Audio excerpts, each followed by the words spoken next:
In Buddhism, we strive to realize enlightenment. The reason we wish to realize enlightenment is to save ourselves and all sentient beings from suffering.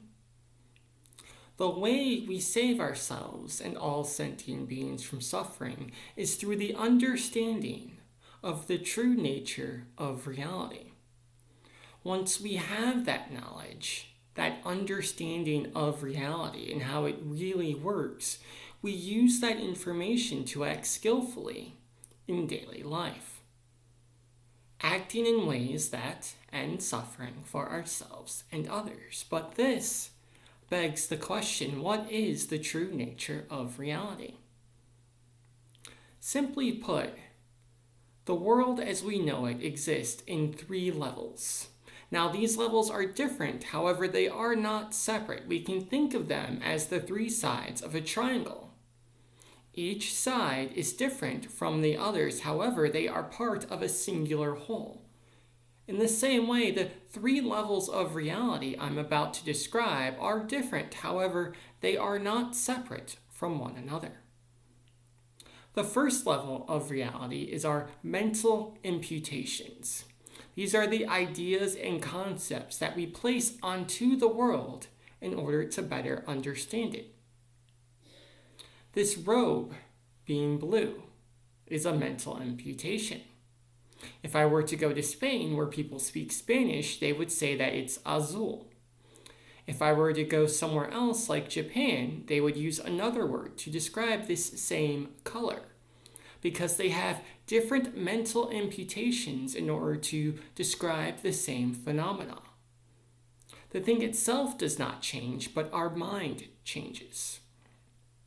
This is the basic level of reality that all of us act and behave at.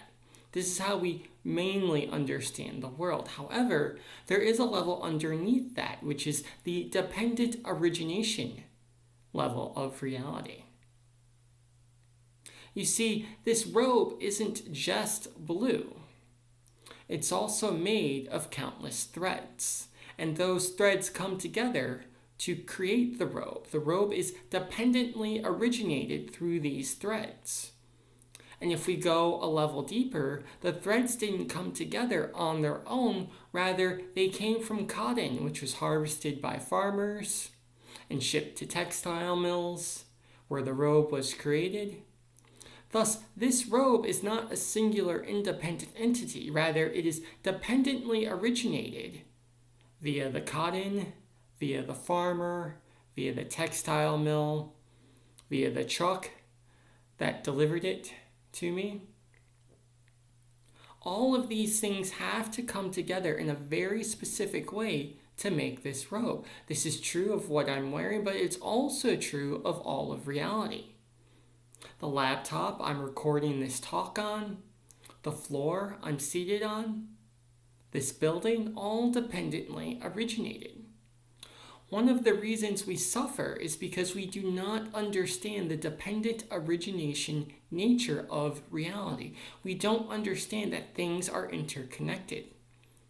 We think we can do a thing over here and it won't affect anything over there. However, if we understand dependent origination, we understand the interdependent nature of the world.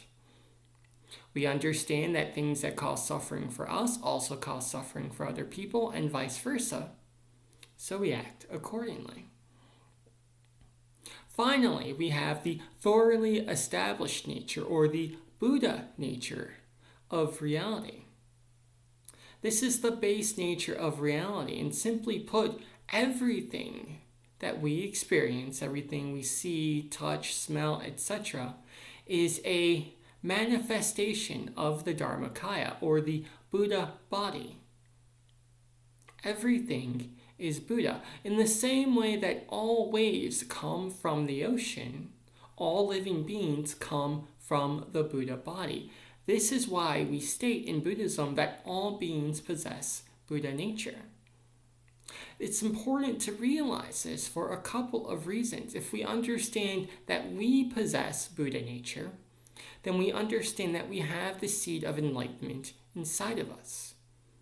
Regardless of our race, our religion, our country of origin, regardless of anything we've done in the past, our true nature is one of Buddha. And understanding this can help us build the motivation and the faith within ourselves to continue with our path towards enlightenment. Continue with our spiritual practice even when it's hard. Similarly, if we understand the thoroughly established nature or the Buddha nature of other sentient beings, then we understand that they too, like us, are deserving of compassion, of kindness, that we must use wisdom when we interact with them. Because regardless of what mental imputations we've placed upon them, regardless of the dependent origination which has caused them to come to this place in time, their true nature is Buddha. So it becomes easier to show kindness and compassion to others, even when they mistreat us, because we understand their thoroughly established nature. We understand that they, like us, are Buddha.